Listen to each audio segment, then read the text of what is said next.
Hey, everybody.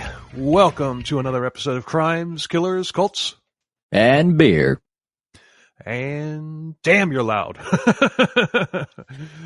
But that could be my volume too. Hold on. True crime from the point of view of two crazy Florida men. Yeah. And crazy. I'm Bill. And I'm Paul. And we got a doozy for you, but before we get started, I want to let everybody know that I'm drinking vodka and water, minus the vodka, in my navy blue sippy cup. Yeah, navy blue. That's dolphins blue, man. No, this is it's dark blue. Oh crap! Yeah, that matches the shirt. It's just my shitty camera. It's actually dark blue. Ah, right. But, so it doesn't have the same ring as powder blue sippy cup. Oh well, it is what it is. So, yeah, this is part one of a 3-part episode series, a series that we swore we would never do again. We would never revisit. We've been teasing this for a couple months now, but we're going to go ahead and do it. This is the BTK redo. The redo.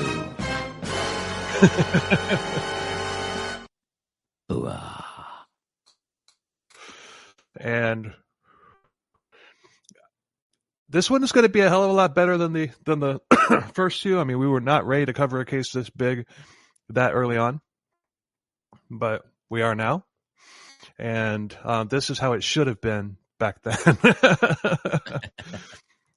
So, I mean, I haven't even gone back and listened to the original 2 episodes. Number 1, because they're horrible, and number 2, because I didn't want, I wanted to completely detach from that and start over again. And usually the second ones are always the best. Oh. Yeah, especially when there's like a year and a half in between the first attempt and the second one. Oh yeah.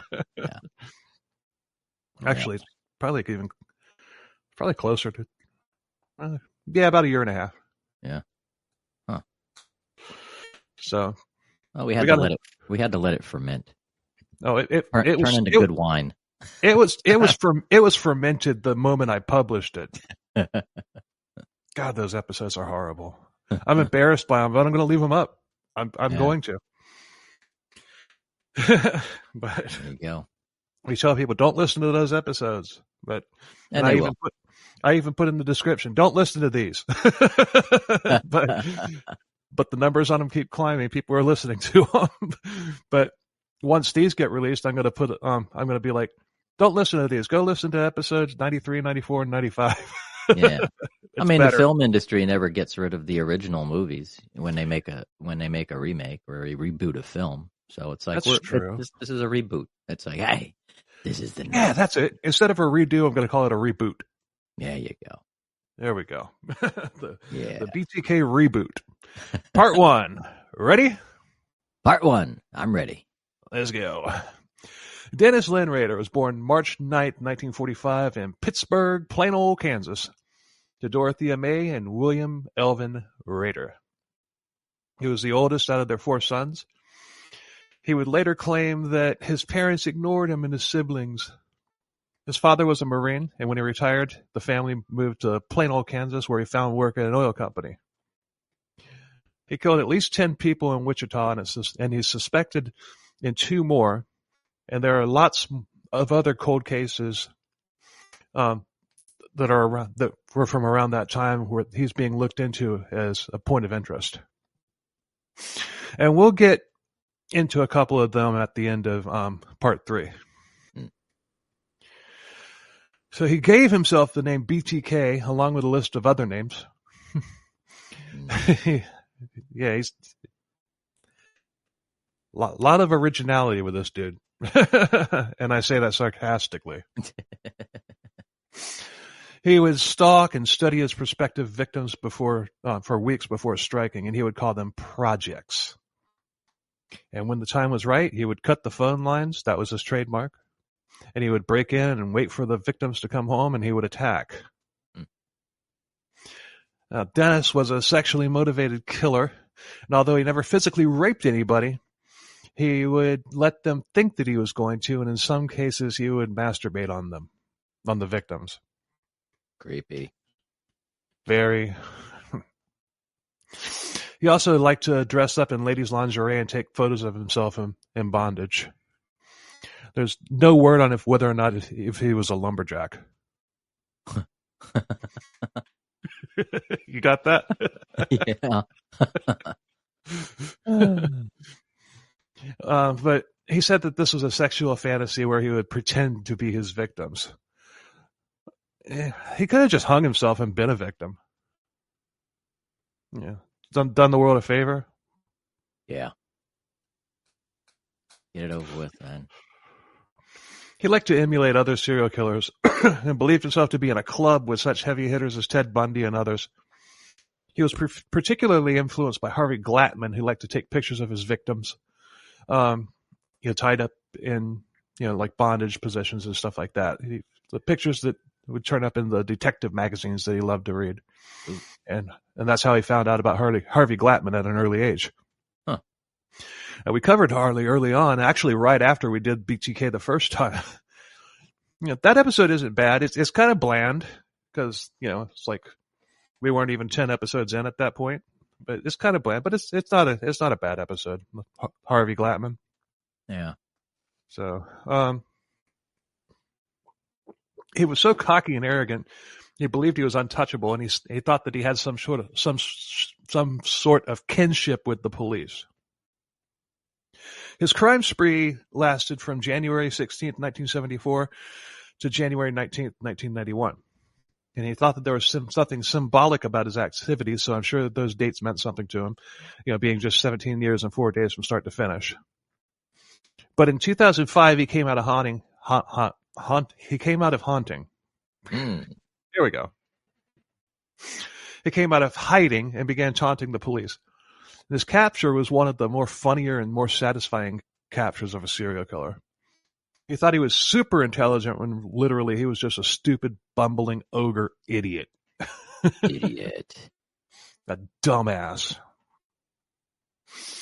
And although he was very successful at hiding his other life from his family and everybody around him for a very long time, he was well liked. He was even a Cub Scout leader. He was even the president of his church. And he would have died a free man if he had just kept his mouth shut and not injected him back into the BTK story. He couldn't help himself. Yeah. When your ego gets in the way, you start telling people stuff that's giving too many secrets away. Yeah. But that's what pride does. Pride goeth before a fall. Yeah. I think I read that somewhere. Yep.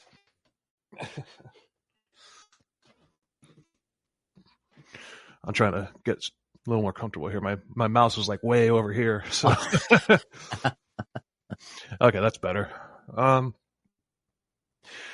Dennis was said to be a normal kid, normal family, good in school, nothing out of the ordinary on the surface. He liked to play cowboys and Indians. He loved to read comics books, which later turned into detective crime magazines. So put a knife in that. And from a very early age, Dennis had sexual fantasies about torturing helpless women. He also tortured and killed animals. He also liked to peep on the female neighbors. He would break into houses and steal trinkets as well as women's panties. He loved the panties. I bet he sniffed them. Yeah, that guy had some weird kinks. Weird kinks. I'm not kink shaming. I mean, if you want to, if panties are your thing, more power to you. Like feet. Just don't, just don't steal them. And don't steal feet either, Jerry Brudos. But, I mean, you can go online and you can pay for used panties. Yeah, or go to Walmart.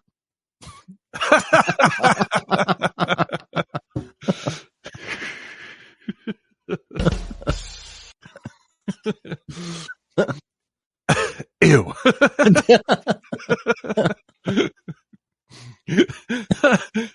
But he would never get caught in any. He would never get caught in any of this until he literally got himself busted. He got along with his parents, although, according to Dennis, his mother would become the scapegoat, leading to his kinks. And she caught him masturbating one time at 10 years old, and she told him that the devil would come get him if he did that. Now, they were kind of conservative Christian fundamentalists, so that might have happened. And with that, I mean, they weren't part of a fundy cult or anything like that, but they were. He was a Lutheran as an adult, so I can only imagine he was probably raised Lutheran. And they're kind of strict, especially in through the Bible Belt area. Yeah. So his grandfather had an old barn that he would fantasize about turning into an S&M dungeon. So Dennis graduated from Wichita Heights High School and then went to plain old Kansas Wesleyan University, although he dropped out after 1 year. Couldn't dig it. And he then served in the Air Force from 1966 to 1970, where he achieved the rank of staff sergeant. He was deployed all over. He was stationed all over the world. He saw lots of different places. Okinawa, Greece, Japan. Well, Okinawa. While he was serving, he started attempting to explore bondage with sex workers. And he probably never actually had sex with one. It's more likely that he just wanted to tie them up, and that probably creeped them out, because no sex worker is going to let somebody that they don't know tie them up. No. Unless there's a big armed bodyguard in the room with them. Yeah. It's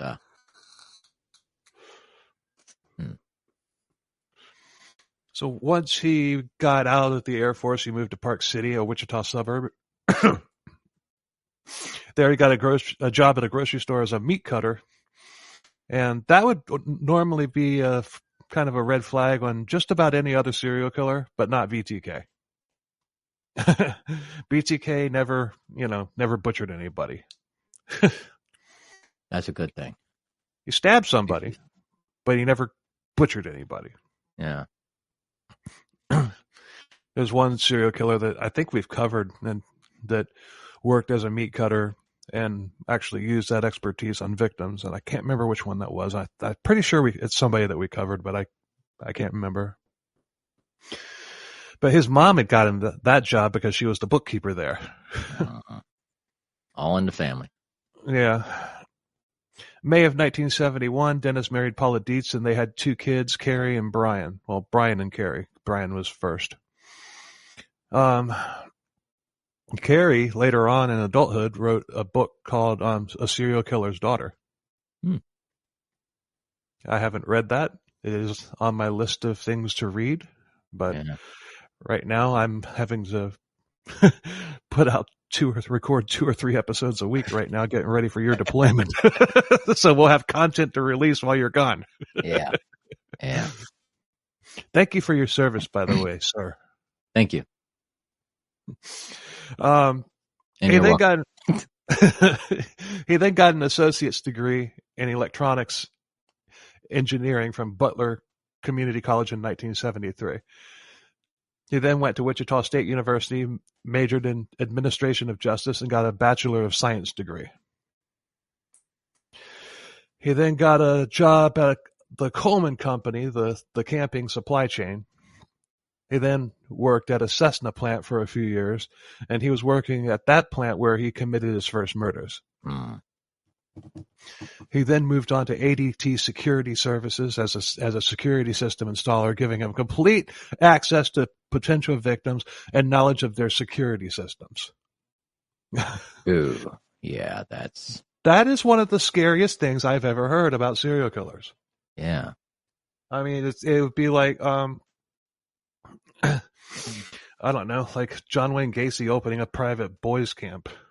Yeah. Yeah, that's way too much access. That's Yeah. And since he didn't have a record, I'm sure, companies at that time were doing background checks, and so nothing would ever appear. Yeah, he never had a record. He was never arrested until the day he went down permanently. Yeah. Which is crazy because of all the shit that he did, all the burglaries and all the stuff. He didn't just murder. I mean, he was a petty thief as well. So I mean, there's plenty of chances for him to get busted. He never did. He was very careful. I'm not going to say he was very careful. I'm going to say he was very lucky. Luck. Because when we start getting into his crimes, you're going to see just how much of a bumbling fool this guy actually was. Yeah. Yeah. Just sue me, Dennis, please. Sue me. Yeah. Sue me for defamation. Then when the BTK killings became public knowledge, ADT obviously got very busy with new clients. Primary source for this is the book Confessions of a Serial Killer, The Untold Story of Dennis Rader, The BTK Killer by Catherine Ramsland. Very, very good book. She actually did correspondence with BTK for months, maybe even years, putting this book together. So a lot of what we're saying is coming straight from BTK's mouth. Wow. Yeah, it's a very good book. And I had the book when we did it the first time. Yeah. But I wasn't as good as at researching as I am now.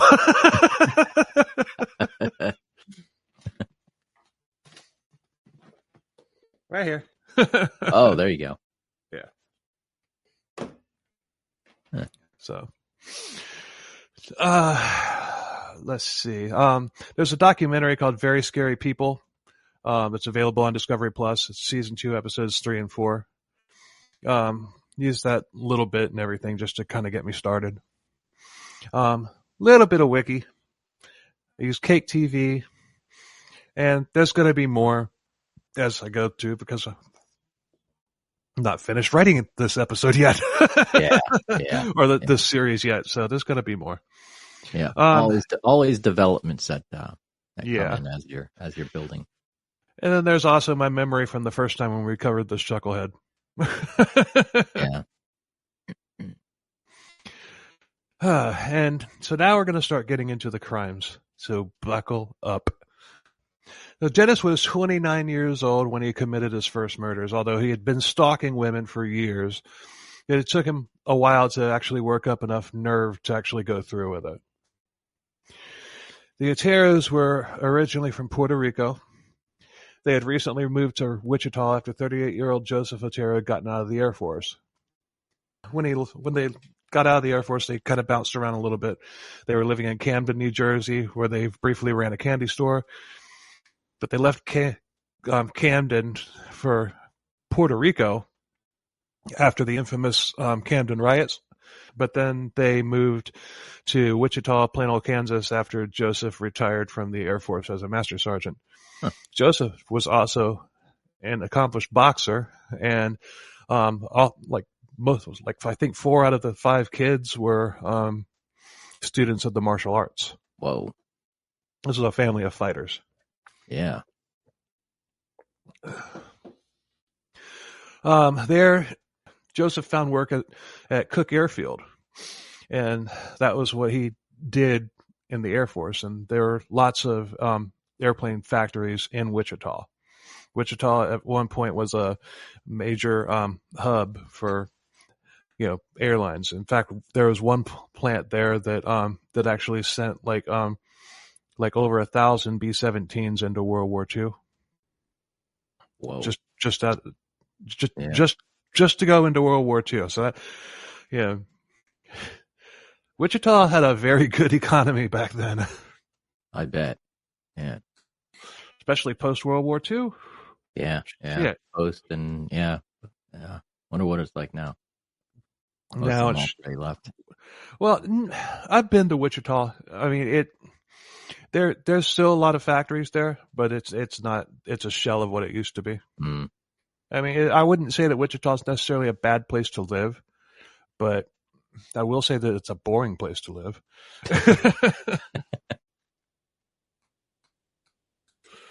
Kansas in general, hence the term plain old Kansas. Yeah. I'm sure you've been wondering about that. Plain old? Plain old Kansas?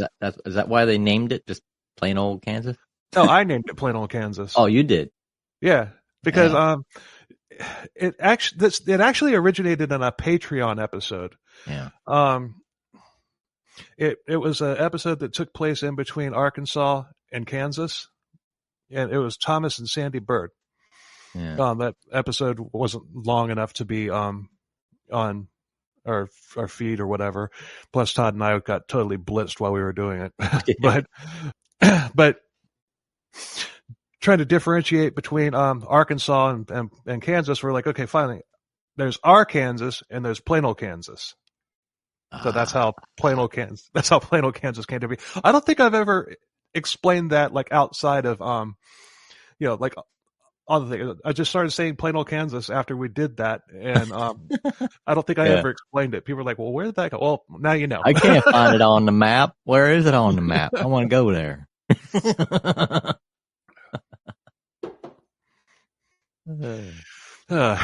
So, his wife Julie had found work at the Coleman plant, and which was the same one that Dennis had previously worked at. They had 5 kids. They had 5 kids from 15 years old to 9 years old. Charlie was 15, Danny was 14, Carmen was 13, and Josie was 11, and Joe Jr. was 9. They were busy. Yes, they were. Couldn't imagine 5 kids, but oh well. For not being a farmer, I tell you. Especially right. Man, you got to have a lot of kids in Kansas back then. Yeah. Especially if you had a farm.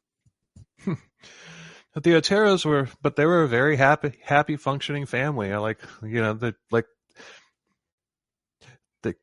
if reality, if reality shows existed back in the 70s, they could have filmed the Oteros and it would have been like the Brady Bunch. Minus the combined family. Yeah. But I'm not going to go there. The Otero bunch. Yeah. Nah, but they're really cool. And we're going to talk a little bit about Charlie, the elder son, later on, probably in part 3. Part 3. They lived in a nice house at 803 Edgemore Avenue in Wichita. And they had only moved in 10 months prior. And this was a very peaceful neighborhood, very little crime. In fact, Wichita itself didn't really have a high crime rate at all. It's like if there was a murder, it was like a family member or an acquaintance or something like that. And the case was like usually wrapped up within 24 hours. Just normal stuff like that.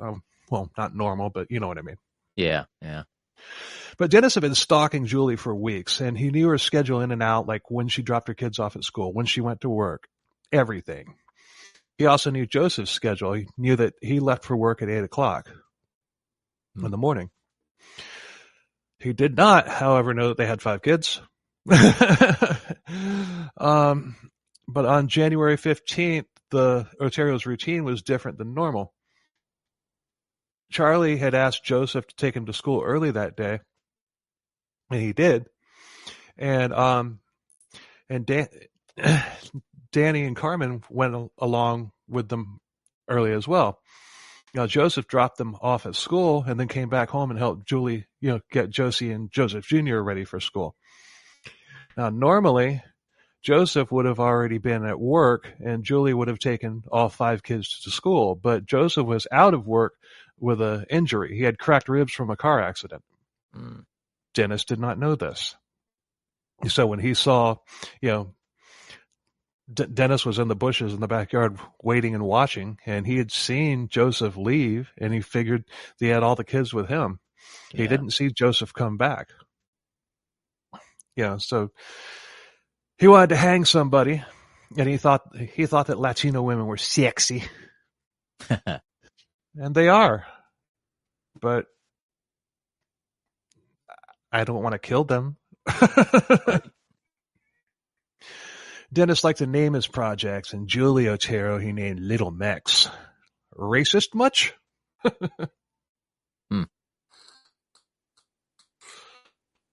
That seems a little racist to me. Yeah.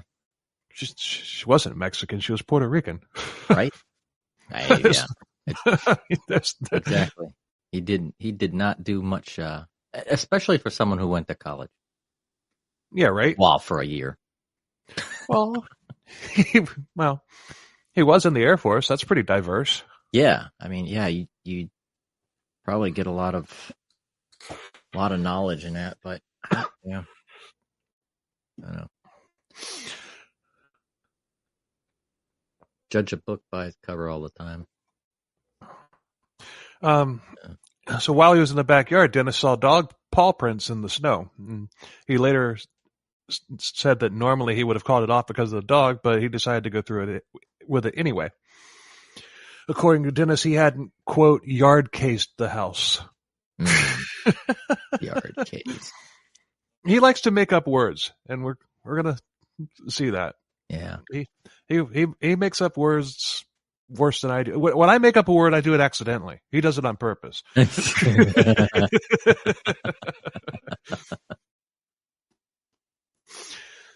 He had a kill kit with him that contained hemp rope, duct tape, a knife, and a gun. And he crept up to the back of the door, the back door. He cut the phone lines. That's his trademark. And he heard the voices inside, but he had already opened the door and they had seen him. There was no turning back now. So he pulled a gun, and he was shocked to see that Josie,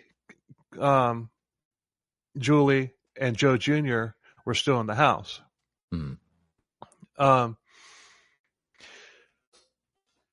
Joe Sr. was upstairs at that point, and well, he wasn't upstairs. It wasn't a 2-story house, but he was in the back of the house at the time. But he shortly came in, hearing the commotion when Dennis walked in. Yeah. He's got a gun. He tells him a line that he would use several more times. He said he just wanted their car and money because he was an escaped convict. He just wanted to tie them up so he could make a clean getaway. And if they cooperated, he would leave them alone. Joseph initially thought that this was a joke set up by his brother-in-law, especially seeing that Dennis Rader's Air Force jacket. But Dennis pointed his gun and said, it's got hollow points, bullets, and a hair trigger. And at that point, Joseph knew it wasn't a joke. So then Dennis started talking about his time in the Air Force, to ease tension. He then said that he needed money, food, and their car. He said he was on the run from police because he was AWOL from the Air Force. He tried to find some common ground with Joseph because, he knew that Joseph was in the Air Force. Yeah. Or had been in the Air Force or whatever. That's why he wore the Air Force jacket. My question would be like, okay, your military is it common for, military people to victimize other military people that they don't know or don't have anything against? Definitely not common. Yeah. It's a brotherhood. The longer you're in, the more of a brotherhood it is. It becomes a fraternity. Yeah, but Dennis was only there for 4 years. Joseph did a full career out of it. Yeah. Yeah. And also depend on if you're one of those, dishonorably discharged or disavowed and stuff, and you've got bitterness. So, yeah, true. So Joseph said they had very little money and the car was low on gas. And regardless, Dennis grabbed the car keys and Joseph handed him his wallet. And Joseph said, you could take the typewriter, sell it for gas money. The Oteros was still as calm as you could expect at this point. But still, this plan had completely backfired, and while Dennis seemed in control, he was panicking. The dog was barking, and he told Joseph to put it outside, which Joseph did. Yeah. At this point, Dennis wanted to call it off, but since he wasn't wearing a mask, they could identify him. And he had a mask in his kill kit, but he forgot to put it on. Yeah, that was a heck of a screw up. It's like, come on, man. He never wore a mask in any of his crimes. He never wore a mask. Yeah. Too many witnesses at that time. I do believe that he did have the mask in the bag. Yeah. Otherwise, why would he say something that makes him look like a fucking moron? Yeah. Yeah, I forgot to put it on, but I forgot to put one in there is better than I forgot to put one on. I had it, but forgot to put it on. Yeah, if you have it and you forgot to put it on, come on. Put it on before you even get to the house. Or at least when you're in the backyard in the bushes. Yeah. Hopefully, bends over and, like on his knee and puts his knee right into a mound of dog shit. True. Or at least have it, if it's one that's like roll up, when you can roll it up and you just wear it as a beanie until you get to that perfect point where you're like, oh crap. Dude. Way down. You sound like you're speaking from experience. No. I watch a lot of CIA movies. Plus, we live in Florida. Ain't nobody wearing full face. I know. Yeah, it don't get cold enough out down here, man. At first, he tied them all up using first aid tape, and they complained about it cutting the circulation, so he redid it with hemp rope and then later duct tape. They were cooperating because he had told them that if they just did what he said and let him tie him up, then he would leave them in peace. Never, ever, ever, ever, ever let somebody tie you up. Oh no. Unless it's agreed upon, unless it's both parties consent, never, ever if somebody says, let me tie you up and everything will be fine, it's not going to be fine. At that point, that means pounce. Exactly. Because you never know what is going to happen between the time that they're finished tying you up and then on. Yeah, they tie you up. Let's say they don't stab you to death or shoot you. What if they light your house on fire when they leave? Exactly.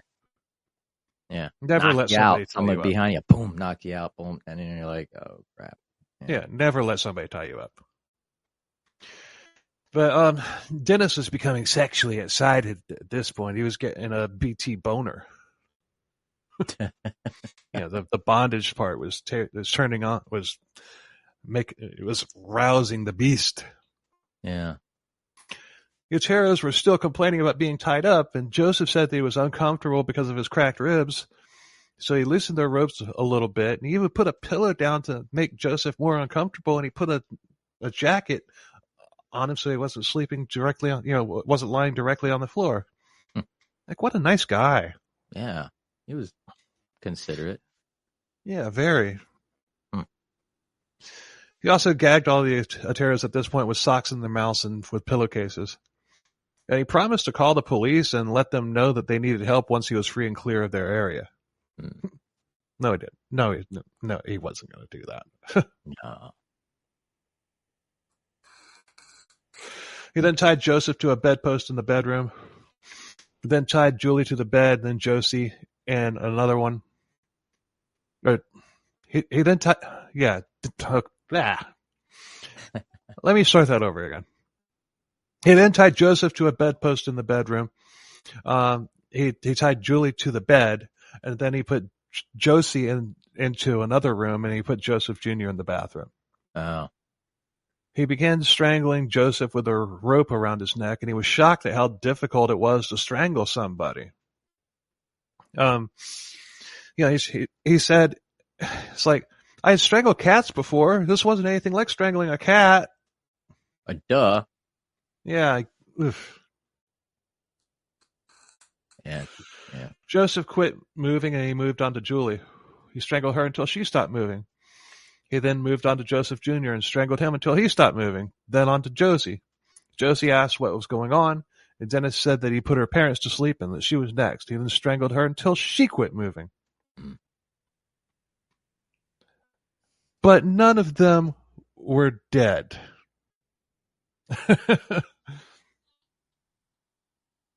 Yeah, just enough to just, let him pass out, yeah. and then slowly come back. Yeah, but Joseph Jr. was awake and crying. Joseph Sr. was awake now too. He went to Joseph Jr. with a plastic bag and put it over his head. By that time, Julie was once again awake, and she was struggling to get loose of her bonds. And he put a bag over Joseph's head and then went back to Julie. She was screaming loudly at this point. He then put a bag over Julie's head and strangled her once again. Just before he started, Julie said, "May God have mercy on your soul." And Dennis strangled her to death and then went back to Joseph. Now, by this time, Joseph had bitten a hole in the plastic bag, and so Dennis put a T-shirt over his head as well as another plastic bag. He then secured it tightly around his neck with a belt. And then Joseph struggled until the very end. So he went back to Joseph Jr. and brought him and a chair into a bedroom. And he tied Joseph to the chair. He brought Josie in and he made her watch as he strangled Joseph Jr. Wow. He then choked Josie out again. So the house was quiet. And then this was where his dark, sadistic self came out.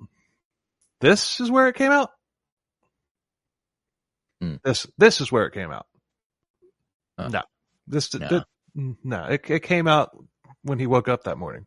Oh, yeah. He decided he wanted to hang Josie, so he made a noose from his hemp rope and he searched the house and he found the basement and he tied a rope to a pipe that was going across the ceiling. He then went and got Josie and brought her into the basement. She wasn't crying or fighting with him. She was awake at this point. He got her downstairs. He removed her pants. Then he cut her bra off. And he actually asked her if her parents had a camera because he wanted to take pictures of her. You sick fuck. Well, that's something he didn't add to his gig. His bug out bag was a camera. Not yet. Yeah. He told her that soon she'd go to sleep, and when she woke up, she'd be in heaven with her parents and her brother. And he says this a lot. He says, Josie was upset. He says that about a lot of his friends. She was upset. Well, what do you really like? Oh yeah, man, I'm really bummed that you just want to kill me. I mean, upset is when I hit my pinky toe on a chair. Yeah, that's upset. That is upset. Bothered. Or if I step on something that my daughter left on the floor with when I'm not wearing shoes. Yeah. That's upset. That's yeah. If you're about to hang me, I'm gonna be a little more than upset. Oh, see, yeah. More than upset. I'll be irate. Aight.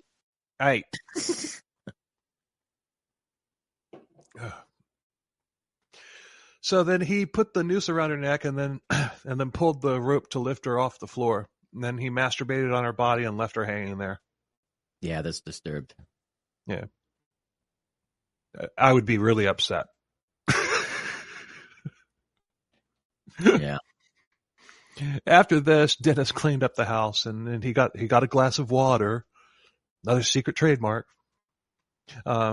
He would get a glass of water at every victim's home.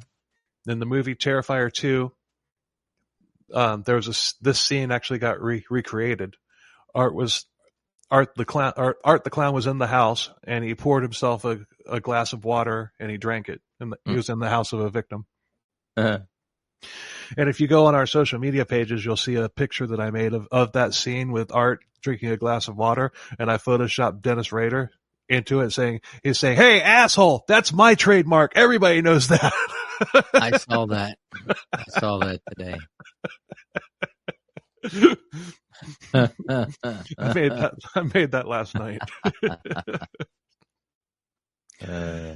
So I'm going to do another one too, because there's another, thing that he did that that Hollywood did. If I can find that scene and make it relevant, make it so that it's obvious that's what we're getting at, then I'll do that too, for that one as well. But we'll get to that one in part 2. Yeah. So he took the Otero's radio and Joseph watch, and he kept the watch for years until one day he just threw it into a creek. He also turned up the heat in the house to throw off the time of death and speed up decomp. I don't think that's going to make too much of a difference. No, a family of 4 gone. People are going to notice that real quick. Yeah. There's not going to be any decomposition. That body, that family was going to be, and he doesn't even know about the other 3 kids. But even still, by the middle of the next day, the family would, they'd be over at the house and find the scene. Yeah. If the other 3 kids, didn't exist. But so then he stole the Otero's car and he drove it to a mall parking lot where he had parked his car, and he abandoned the Otero's car there. But then he realized that he had left his knife back at the Otero's house, and he had to go back and get it. No. He drove back to their house in his own car, which he parked in the garage. He found the knife near where he had cut the phone line. He had cut the phone line, then dropped the knife. And then he went home. All of these details are in his confession and in the books. And it's actually even more detailed than what I read here. And he then started a journal of what he had done, and that was when he came up with the BTK moniker. Mm. All serial killers need to have a good moniker, right? And Dennis deserved one too. So this was his identity. You gotta have a name, man. You gotta give yourself. You can't give yourself your own name. Yeah. You can't. Serial killer, CB handles. You have to. Biker names. You can't just say, "Hey, I'm Demon Killer." No, you've got to be given in all of these things. You have to be given the name. Yeah. Otherwise, it's invalid.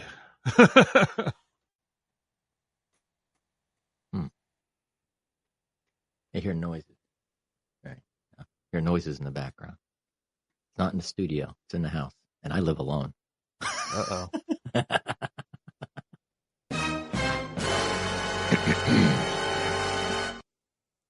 Well, if I see murdered, I'll call the police.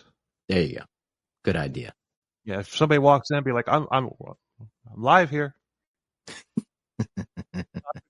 I'm pretty sure you got your piece under your desk right there. Yeah, got plenty of them. Yeah, stun guns and all kinds of, even book knives. He later admitted that he fantasized about having all 4 of the Oteros as slaves in the afterlife, fulfilling all of his sexual fantasies. Joseph would be the bodyguard, Julie would serve and bathe him, and he would use the children as sex toys. It doesn't work that way. No. You don't kill somebody and then get to harvest their soul to be a slave. It doesn't work that way, Dennis. At least I hope it doesn't. I don't know what church he went to, but I don't know. It just... Yeah. Is that what the Lutherans teach? I'm kidding, Lutherans. I'm kidding, Lutherans. He later said that he used to fantasize about Annette Funicello from the Mickey Mouse Club. His whole fascination with Josie Otero was because she reminded him of a young Annette Funicello from the Mickey Mouse Club. Yeah, the Mickey Mouse Club. All right. Huh. All of his crimes originated because of his need to relieve the big G, as he called it, or orgasm. And he would later say that he was ruled by a dark force called Factor X. Yeah, he tried to learn from his first murders and realized he had to toughen up his hands if he was going to strangle people. So he bought like a little stress ball and everything to squeeze and build up his strength. So he's doing the doing the thing. I was like, oh, you're getting your hand, you're working out your hand there? You get a little bit of arthritis or something? Yeah, that's it. That's it. Yeah. Got to go to the gym. Get ready.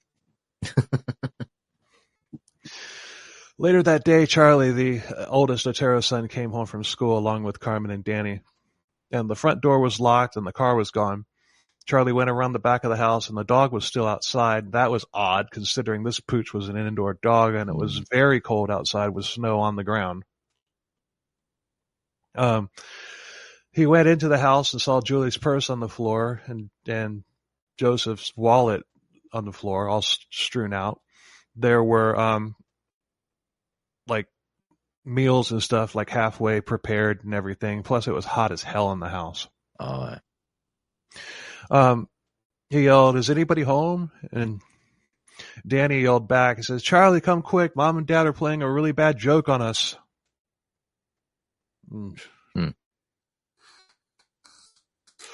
Danny and Carmen had found Julie's body.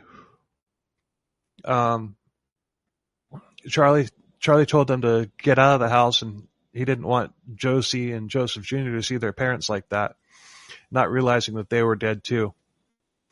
They tried to call the police, but the phone line was dead, of course. Yeah, that was BTK's trademark. Yep. No cell phones back then either. Nope. Police were initially thinking that this one was a victim. It was a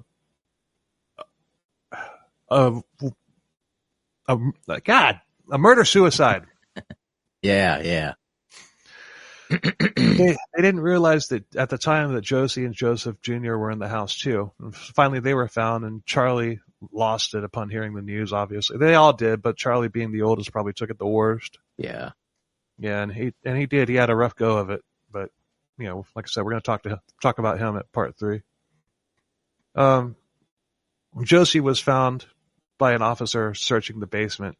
He hadn't actually seen her. It was dark, and he had actually bumped into the body. Oh. And it moved.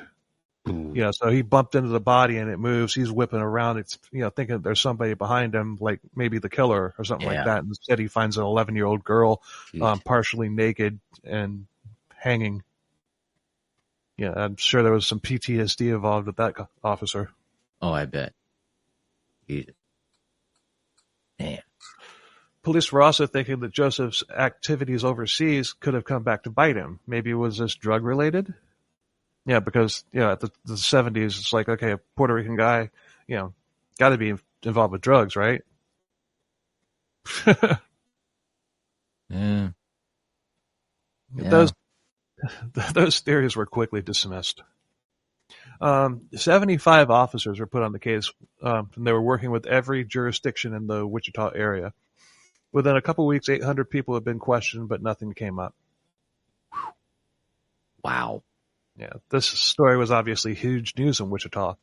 And Dennis had kept all of the clippings from the newspaper, and he had them in a box in his garage, which was later moved to his parents' garage, then years later to an old treehouse in his backyard that he had built for his son. That was his hole. This is where he would stash everything. His news clippings, trophies, everything. Everything. All this went into the hidey hole.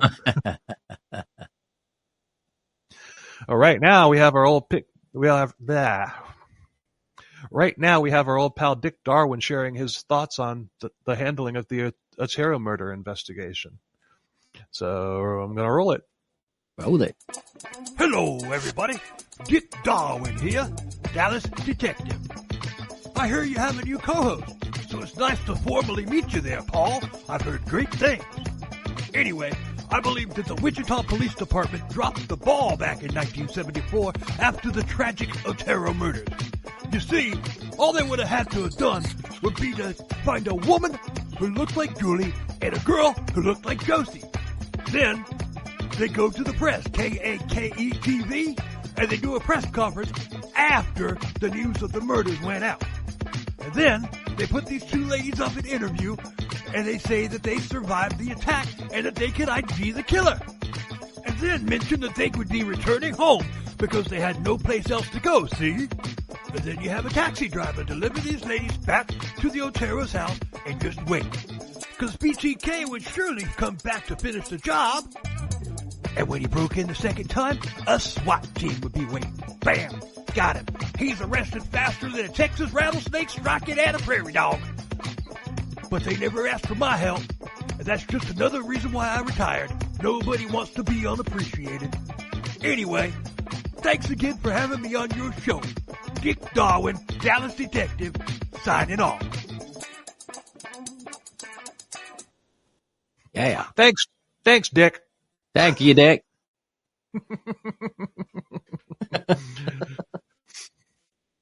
Such a unique perspective coming from that guy. Yeah, very unique. Well, when Jessica from Texas True Crime was on covering Bernie Teed, Dick Darwin's even flirting a little bit with Jessica. Yeah. She called him she's like, oh, he's a smoothie. Oh man. Hi, Jessica. Oh man. Oh. For weeks after murdering the Oteros, Dennis went back to a normal life again until one day the bug came again, and he went trolling. He needed a new project. He would case out houses, and he finally found one. An appropriate victim. She fit his profile, didn't have a dog or a boyfriend. He didn't even know her name until her story was published in a detective magazine that he subscribed to. Mm. This murder had 2 3s in it at 2317 East 13th Street. Ooh. 3s meant something to him, so he decided it was a sign. He was going to tie her up like the models in his detective magazines. He called this project Lights Out. And although he said that he didn't know her name, it was 21-year-old Catherine Bright. And I'm calling BS on him not knowing the name. Yeah. You know, Lights Out, Bright. You know, I mean. Yeah, that doesn't. He knew her name. Up. Yeah, he did. Yeah. But he said that in his book? He told that to the. Yeah, he said that he didn't know her name until he saw it later in a detective magazine. Wow. Which, why lie about that? I mean, Lights Out. That's actually kind of clever. That's very clever. I mean, I'm not even joking. That her name was Catherine Bright, so Lights Out. You know, that's actually that's statistically clever. Very, very clever. Project Lights Out. April 4th, 1974, he broke in and waited for Catherine to come home. Finally, a car pulled into the driveway. To his horror, there was a man with her.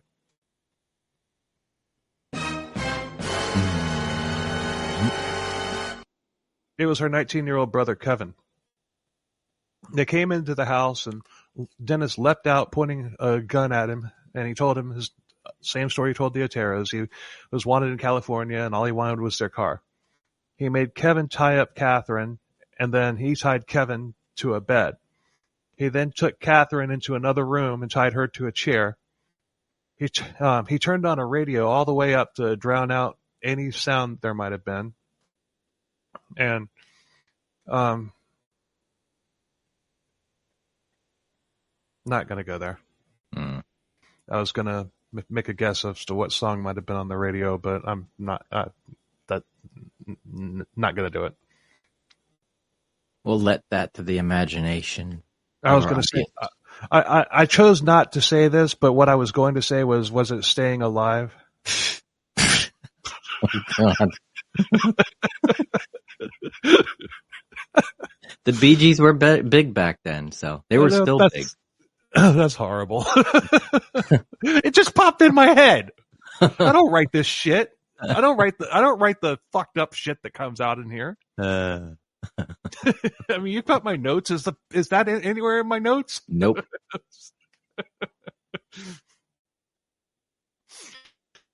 So, after he had Catherine subdued, he then went back to kill Kevin, but Kevin had gotten loose and he fought Dennis. And Dennis had 2 guns with him, and he promptly just shot Kevin in the head, and he fell. Dennis figured he was dead. And he went back to Catherine. He started to strangle her, but she had gotten loose and started fighting him as well. Dennis said that she fought him like a hellcat. But Dennis was overpowering Catherine, but he heard noise again in the other room.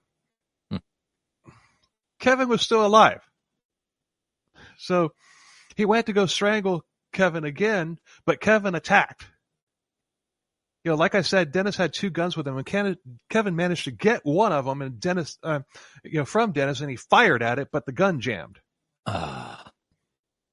Dennis said that he stuck his finger in the barrel, causing it to jam. And once again, I'm calling bullshit on that. I call bullshit on that. There is no such thing as a weak bullet. No. He's just trying to make himself seem like a badass because he's a 5 foot, 730-pound dweeb. Yeah. So he shot Kevin in the face again, and this time the bullet hit Kevin in the mouth and shattered 2 of his teeth and knocked him out. There was lots of blood, and once again, Dennis thought Kevin was dead. My sippy cup is almost empty already. Uh-oh. Yeah, I'll wait till we're done with part 1. Yeah. Dennis went back to Catherine at this point, who was hysteric, and her gag had slipped and she was screaming loudly. She asked what was going on, and Dennis said that he had shot her brother. And she was fighting him, and then finally frustrated, Dennis pulled out his knife and stabbed her repeatedly. Catherine didn't die immediately, but Kevin was still alive. So I guess, you know what? Maybe that wasn't such a dark, morbid thing as, staying alive, because Kevin did. There you go. See? Maybe I'm not as sick as demented as you might have thought. The weirder things happen. Because Kevin did stay alive. So he got up and bolted out of the house to get help. And Dennis also bolted, but he grabbed his knife and guns along with Catherine's car keys and her driver's license as trophies. And then he just walked calmly right down the street like he belonged there. He wasn't bringing any attention to himself, so nobody noticed him. A lot of his early crimes, a lot of his early murders, he did broad daylight. Really? Mm-hmm. The Oteros, Catherine Bright, the next one. Yes.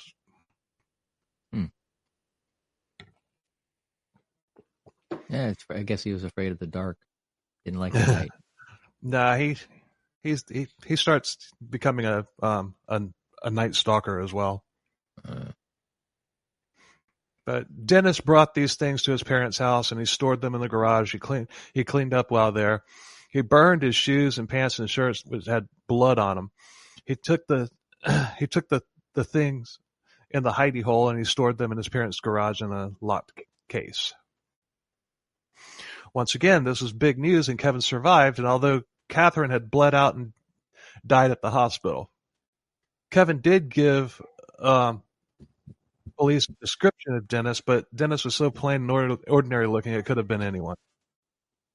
And plus, I've seen the sketch. It kind of looks like Cartman from South Park. I know. He walks into somebody's house. You will respect my authority. I'm going to my hidey hole. Oh, God. So, determined that these 2 home invasions, the Catherine Bright and the Oteros, were not connected due to the differences in the MO. So Dennis wrote up a very detailed write-up in his journal about what happened. He wasn't happy about how badly his first 2 murders had gone. At this point, Dennis had lost his job at the Coleman plant. He did the string of burglaries, but he didn't kill anyone. And some of these people knew that he was there, and some didn't. He was just practicing, though. One person he did intend to kill. It was Operation Co-ed. He broke in and he saw lots of men's belongings, so he abandoned the project. Oh, he's got a guy there. He might be able to beat me. Yeah. but he had the itch again. He was going to need to kill again, and soon. Ooh. But before he would kill again, 3 men would try to steal Dennis's thunder. They were suspects in the sexual assault of a girl behind the mall, and they had a history of sexual crimes, and they claimed that they knew something about the Otero murders. They didn't confess, and Dennis was going to make sure that they didn't. Ooh. He called Don Granger, a Wichita Eagle columnist, and he disguised his voice, and he said that hey, you get to go to the library. No, he's not going to sound like that by disguising his voice. He probably sounds like this. So when he disguises his voice, he probably sounds like, he probably just held his nose. Go to the library, and you'll find a note in a book called Applied Engineering Mechanics. The book will detail the Otero murders, and the men that they had as suspects were not responsible for the murders. Yeah. Note to self: never Don't hold do your that. nose. Never hold your nose when you have a runny nose. Oh, yeah. How BTK of me.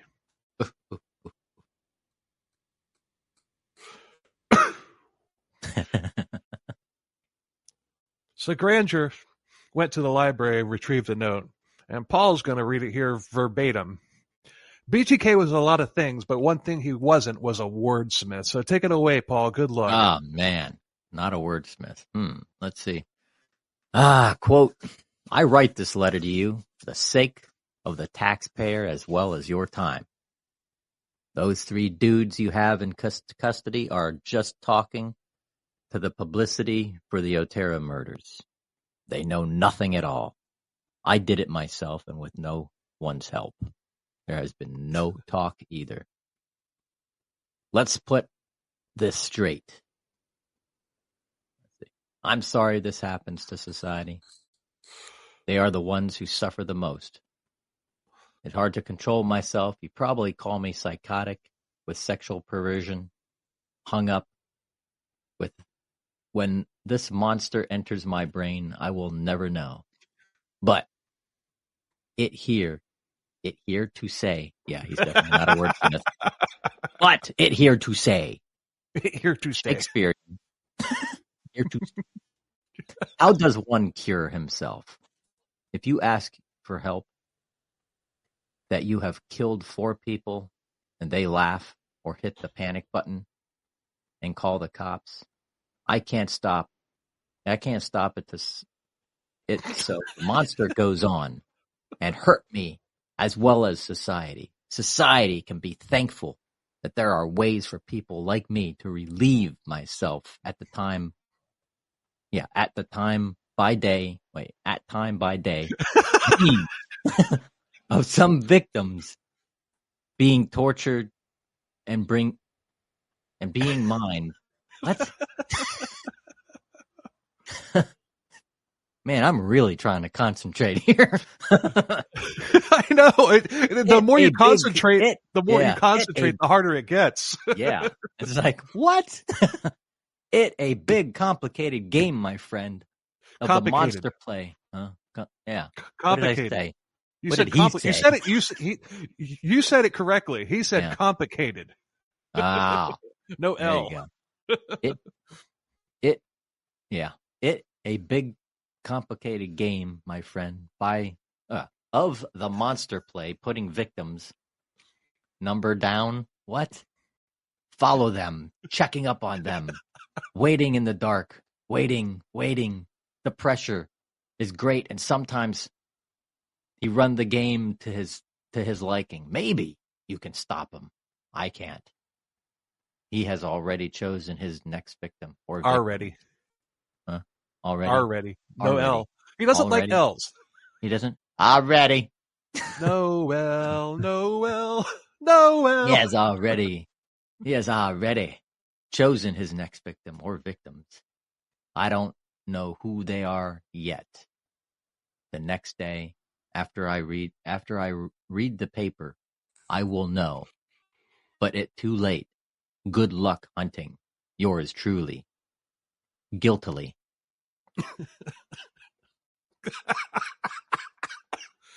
Yeah. P.S. You ain't done. Nope. Since sex criminals do not change their MO, or by nature cannot do so, I will not change mine. The code words for me will be: find them, torture them, kill them, BTK. You see he at it again. They will be on the next victim.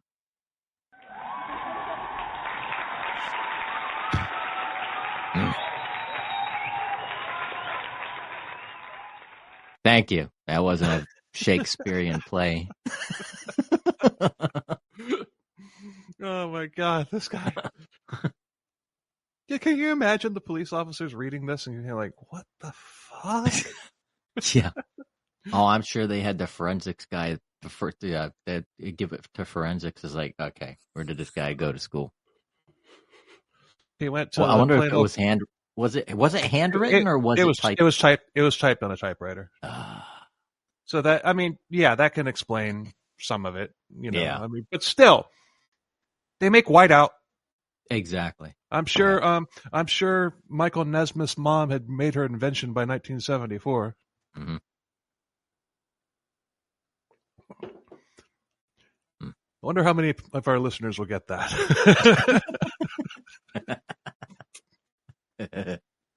Hey.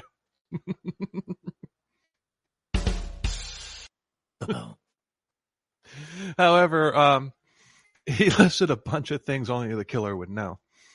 And this is also when he began tooling with the police. And police decided not to publish the letter, and that pissed him off. And there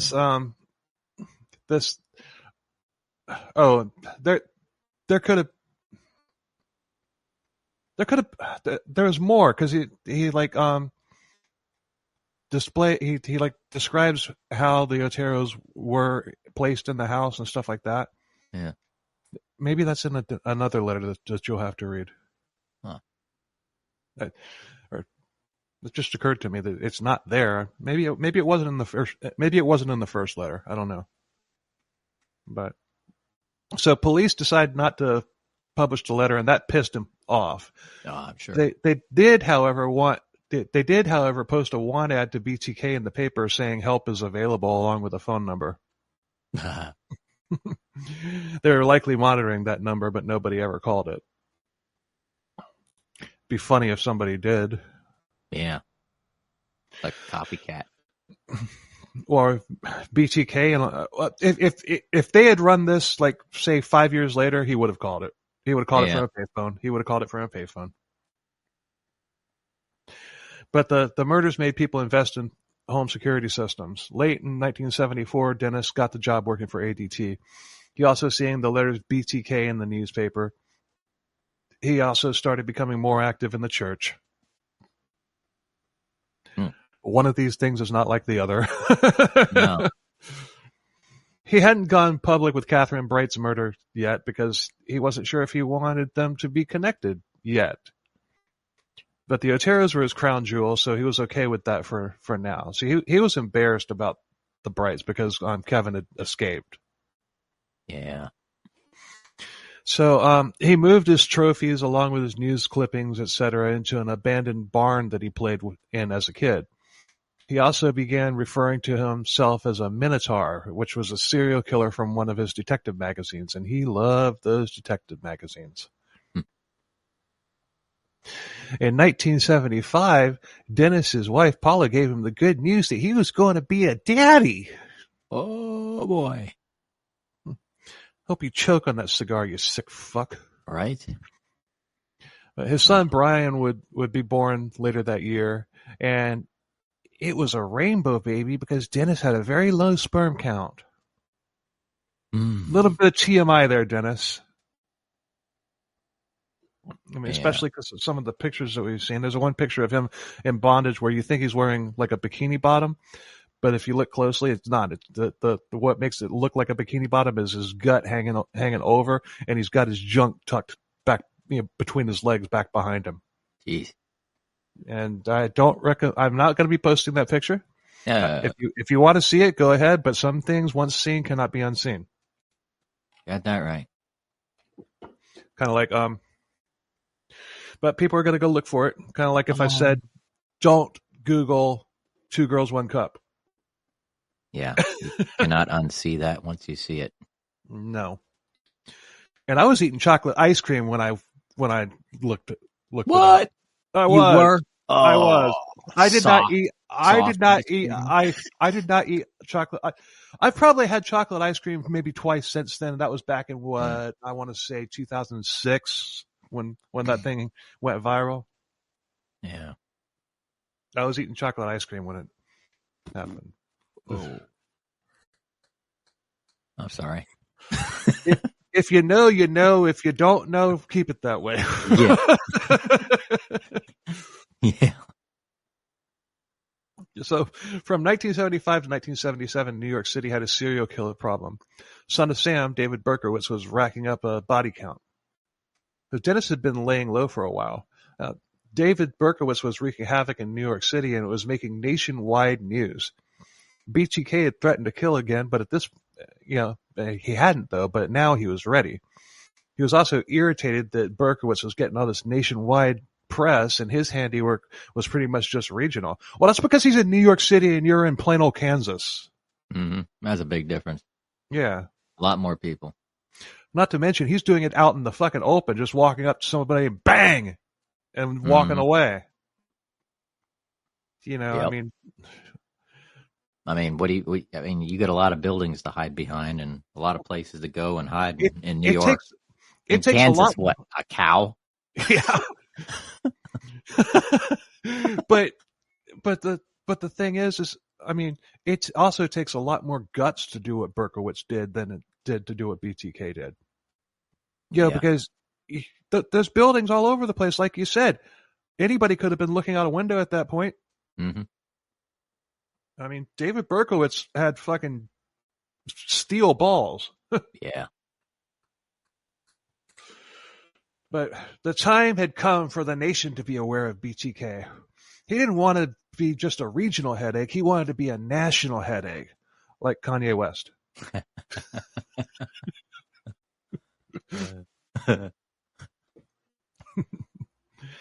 March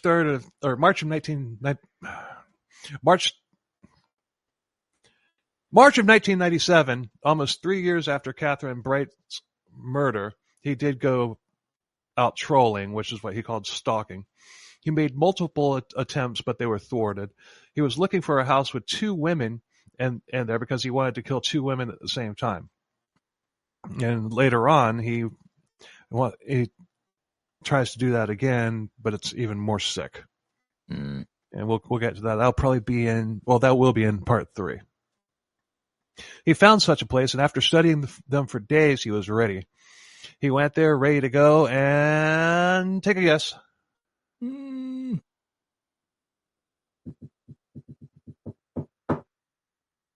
No. The women weren't home. So much studying. Yeah. But he had a plan B. This one wasn't home either. Oh. BTK was a lot of things, but Lucky wasn't one of them. He was very frustrated. Why were these women depriving him of his big G? Don't they know who he is? He found another one at home, but then realized she had a large dog. Oh. Yep. Still another one. In August 1976, he noticed a woman had a Coleman trailer for sale. He started casing this one, pretending that he was interested in buying the trailer. But on August 11th, the day that he decided that it was time to proceed with Project Trailer, a sniper had started shooting from the top of a hotel downtown. So he decided that this wasn't the best time. Oh, wow. Yeah. Someone stole his thunder. Yep. Michael Souls was a 19-year-old who went to the top of a Holiday Inn in Wichita and began shooting. He killed 3 people and injured several more. And he had no idea that he literally saved a life that day. And Souls was the lead story for a while, and that even made national news, which irritated Dennis even more. This little punk had ruined his kill and got the headlines! See how things are so connected? Yeah. I mean, there's always a connection to something. He's Stuff just we will walking. never see. He's just walking down the street sulking. Damn it, that Mm. was not working either. Damn it. Oh, that tuba one? Yeah. Oh, Dun, dun, dun, dun, dun, dun, dun, dun, dun, Oh, dun, dun, yeah. dun, dun, dun, dun.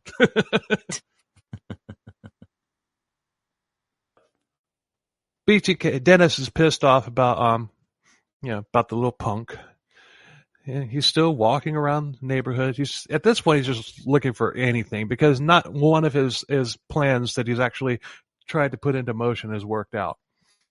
I mean, he could have gone back to Operation Coleman some other day, but I don't know why he didn't. But whatever. I mean, that's just. But this BTK is not smart. Because of his issues with the threes and all that stuff, maybe he was a little bit superstitious. Like, oh, I tried. If I try and fail, I better not try again because maybe that's a sign from the universe or some shit like that. Some superstitions and stuff with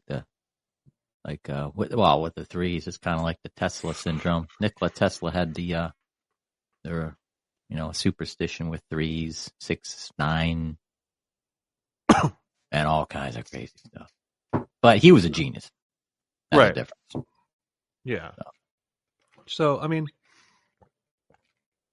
do you think there's something to that where, like, okay, he failed? I mean, because there's that saying, it's like, if once you don't succeed, try again. Well, Dennis Rader apparently didn't believe that. Mm. I mean, do you think that there might be something there? You think there might be something to that?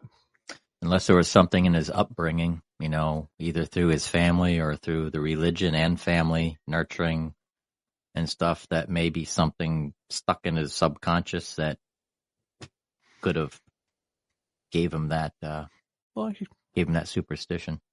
Well, he never had a blow to the head. He never really got in trouble, as a child. I mean, the little thieveries, the burglaries and stuff like that he did, as a teenager and stuff. He never got caught. I mean, it's just, in the nature versus nurture,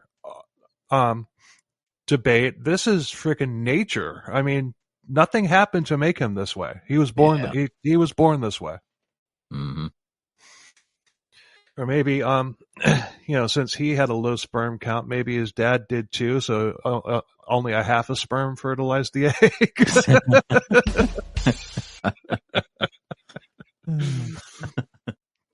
Could be.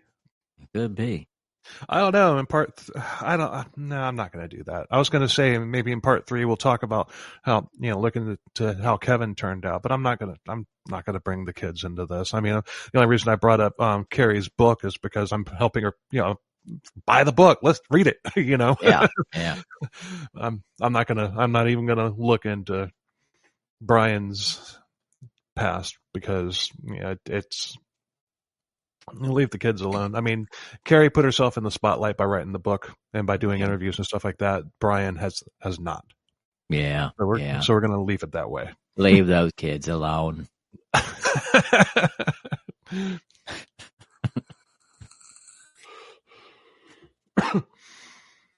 March 17th, 1977, he's walking through the neighborhood. He's looking for anything. And he needed to kill. He needed to kill. I need to kill. Pardon me, would you let me kill you, please? I like that. I like that necklace you're wearing. It would look really good in my hidey hole. You don't have to kill me. I'll just give it to you. No, I have to kill you. Yeah. I have to kill you. Yeah. Get naked. Yeah. Have the panties too. I need your panties too. There was one victim, or attempted victim, that he was stalking. You know, he was going to kill her because she was a loose woman. Mm. Yeah, there was, during that dry spell, I mean, there was a lot of things. You know, a lot of it just he was. I think what it was really, I think he was losing his nerve. Something happened and he was losing his nerve. That's what I think's happening. He's like, and he would never admit this. He'll never admit this, but this is my speculation. I really do think that he was losing his nerve, because why else would he do it? I mean, it's just like, okay, like we were talking about with with Project Coleman. He could have just gone after the police, died down after the sniper attack. You know, he could have just gone back to that one. Yeah. Any one of them he could have just gone back to. You know, the one that had a dog, he'd bring a steak with poison. I mean, I'm not suggesting. I'm just saying, it's like, like I was saying before, the term "where there's a will, there's a way" obviously isn't part of Dennis's mindset. Mm-hmm. Maybe he just lost his patience. Maybe he was just getting impatient and he just getting agitated. Could be. But anyway, he's walking. You know, he comes across 26-year-old Shirley Vian. Not her though. Her 5-year-old son, Stephen. She was a single mother of 3, and she was homesick with the flu that day and in bed. All 3 of the kids were home from school that day.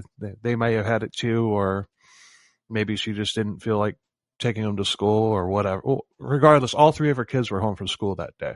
Yeah. So she had sent Stephen to a nearby store to get some soup for her and the kids. It was a different time, and I'm sure the store was like probably right around the corner or something, you know? Yeah. Woolworth or something. Yeah, but it was a different time. So Stephen had the soup, and he was walking back, and this man walks up to him. You know, this man is wearing a suit, and he's carrying a briefcase. He shows him a picture. It's a picture of Dennis's own wife and son. And he asked Stephen if he knows where these people live. Stephen said no. Dennis told Stephen that he was a private investigator working a case, and Stephen just said, "No, I don't know these people," and he walked away. So, of course he didn't know them. But yeah. Dennis walk up to his own house and go inside. This was the one, his next hit. He just decided this randomly. Whoa. He hadn't even cased this house one single time. Huh.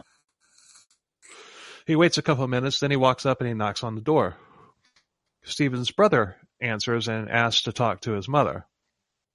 He still went with the private investigator story, and he could pass as one with with how he was dressed. He was wearing a business casual attire and carrying a briefcase. But in the briefcase was his kill kit. Mm. And as soon as Shirley entered the room, Dennis pulled a gun, and Shirley's confused and tries to cooperate with him. And this time he changes up his story a little bit. He says he has a problem with sexual fantasies, and she was going to help him out with it, whether she liked it or not. And there was no getting out of it. For starters, he was going to tie her up. He tells her, what was going to happen won't be pleasant, but she would survive if she cooperates. Once again, never let anybody tie you up. Mm-mm. I call bullshit on letting her survive. Yeah. None of these people were going to survive. But Dennis even talked to her a while, pulling off the whole nice, depraved, savage guy act.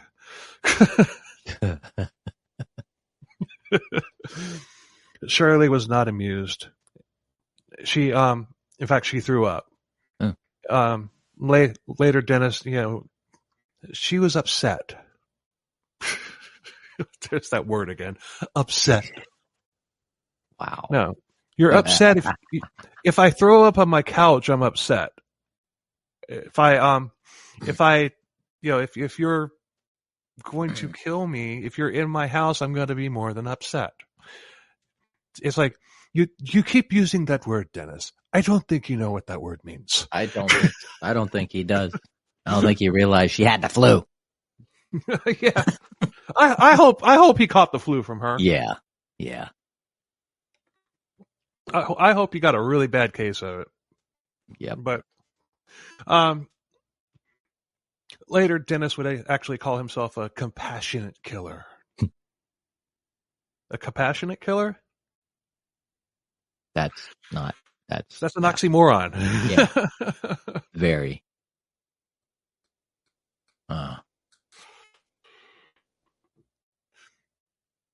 It's like damn it! I was looking for an analogy, but you got an analogy for that? I was thinking of one, but I've been just concentrating on the compassionate killer. I mean, it's Yeah. What? There's no like, it just does not make sense. And that's from his mouth. He called himself. That's in the book. He called himself a compassionate killer. Yeah. What a douche. Mm-hmm. The compassionate killer. That's like a cluttered clean freak. There we go. Yeah. Like a hoarder trying to dust.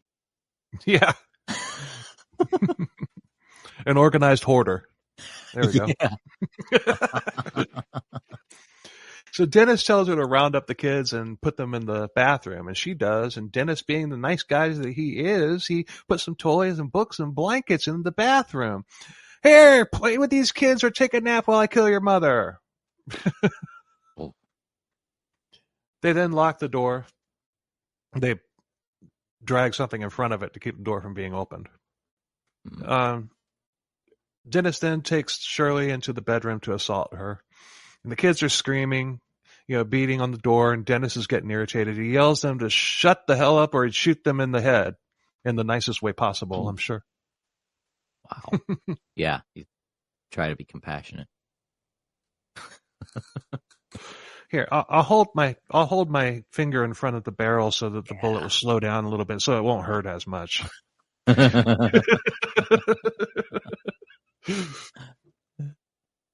I'm sure at this point he wondered if Son of Sam had this many problems in his hits. And the answer to this is obviously no. He just shot him and took off. But BTK probably thought that he was in a higher category than Son of Sam or any other serial killer that simply used guns, although it was Factor X that drove all of them. Mm. So he taped her hands behind her back, and he tied her to a bedpost, and then he put a plastic garbage bag over her head and strangled her with a rope. While this was going on, the phone was ringing, and this was interrupting the fantasy that he was, oh, damn it. Gee. Yeah. He cleaned up and got out of there, taking a pair of Shirley's underwear as a trophy, leaving the kids in the bathroom screaming. He decided that the Minotaur liked panties as well. So he would later say that the phone call saved the kids' lives. He was planning on killing them and even hanging Shirley's daughter like he had done to Josie Otero. Whoa. The kids actually broke out of the bathroom window. These are some badass kids. Yeah. And they ran to get help, and police came, and the story did make the news, but no mention of BTK. Nobody came looking for him either. Although police would link Shirley Vian's murder to the Oteros because of the knots that were on the ropes that Dennis had left behind. But this information wasn't released. But Dennis really was good at knots. I mean, he boasted about that. I mean, he was an Eagle Scout. Yeah. Yeah. And yeah. But the thing was that Dennis just hadn't left any calling cards that serial killers actually leave. And he's only had one glass of water at this point, and he was wearing gloves when he did that. So he didn't leave any fingerprints, and DNA wasn't a thing like, back then. Although he was leaving a lot of DNA, and the police were thinking proactively, and they did take that, the Dennis Apples. juice and Yeah. and stick it in the freezer. Hmm. So I mean, Yeah. it's just going back to what I was talking about nature and everything. The whole thing about just strangling somebody, that's very personal because you're looking into your victim's eyes as they die, unless you're doing it from behind like Larry Hall did. Yeah. But yeah, it's just I would say that the scariest serial killers are the ones that break in and strangle. Those are the scariest ones because there really is something going on in their heads. They just can't help themselves, and they just don't want. They don't care. It's just like all about gratification for them. Like even Jeffrey Dahmer, he didn't even like the killing process. He was a product killer, and he just liked to, having the dead body. He actually didn't like killing. Dennis liked killing. Yeah, that's a special. I wouldn't say special. That's a very unique kind of evil. And when I say evil, that's evil, meaning that getting that gratification and looking into the eyes, into the soul of someone as you're taking their life. Yeah. I mean, that's just, I think you do that once the first time that somebody does that, every ounce of humanity is gone at that point. If you do that, you might say if somebody shoots somebody in the head, that could have just been a one-off fluke or something like that. It's still murder. Yeah. But there still might be some, a person that does something like that, like in the heat of passion or whatever, just gets mad at somebody, pulls a gun, bang. Dude's going to feel bad about it for the rest of his life. Whether he's, sentenced to life in prison or if he somehow gets away with it, it's still going to eat away at him for the rest of his life. Yeah. And it's different too for those, even though he served in the military, it's different for somebody too that, okay, you're at war, in times of war, which I don't think he's actually saw any action anyway. He wasn't in combat. No. So he didn't witness anything like that when he was in the military. He didn't have to kill anybody. He wasn't a sniper. He wasn't in any hand-to-hand combat. So he was a mechanic in the Air Force. Yeah. So he's going to be even if his division or whatever did get deployed to Vietnam, which I think now Vietnam was still going on when he was there, but still, even if he did get deployed, he's not going to be anywhere near the combat. He's going to be like at not the aircraft carrier because that's Navy. Or he'll be he'll either be on base or stateside. I mean, he could have been stateside and just doing mechanic work on. Well, he was in Okinawa, so he was probably servicing Air Force aircraft that was involved with combat in Vietnam, because that's Okinawa's. Yeah, that at that point. At that point, Japan was an ally. Yeah. So, I don't know. Just speculation. Yeah. Stuff to think about. Now, BTK was a lot of things, but a poet was not one of them, although he thought that he was. And he wrote a poem about Shirley on an index card, and he put it in the hidey hole along with all of his other trophies. And if you want to hear Paul read said poem, you're going to have to tune into part 3 when we pick back up. Yeah. I'm leaving you on a cliffhanger. Will Paul fumble through that one the way he did with the letter, or will he have it?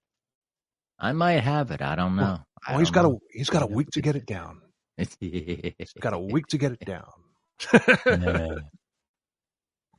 So anyway, damn. Practice my parts, man. Practice my parts. You know, I mean, already this part 1 is already better than part 1 and 2 of when we had done it before. Original. Yeah, already part 1 is better than. We'll call it the original. Nah, I like the reboot. That was a good call. Reboot. Yeah, we'll call the other's the original, and this is the reboot. Yeah. Yeah. Well, the other, if you look at my feed, I had them called something else initially, but now it's just the BTK debacle part 1, BTK debacle part 2. And if you think about it, those 2 episodes went just as smoothly as BTK's a couple of his murders. How fitting.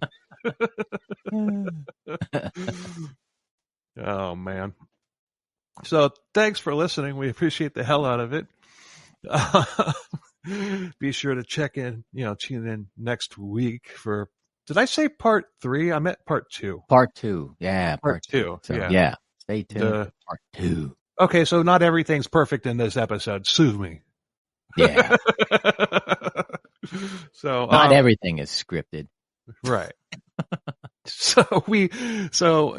And definitely, follow us on our socials, like, subscribe, review, everything. You can comment on Apple. You can also comment on YouTube, interact with us.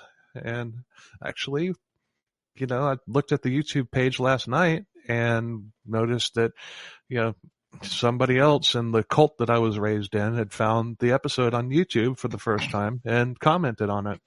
Cool. I made a comment back. So that those are always special to me, especially when somebody calls, like messages and everything, because there's not very many people out there that can understand what was, what they went through. Yeah. That can associate and yeah. Yep. So, you have anything else there, Paul? I don't, but yeah, as far as, again, please, if this is your first time watching, please click subscribe, like, share, comment, and follow wherever you listen to your podcasts. Yeah, and the website is ckcbpodcast.com. And until next week, later. Later on.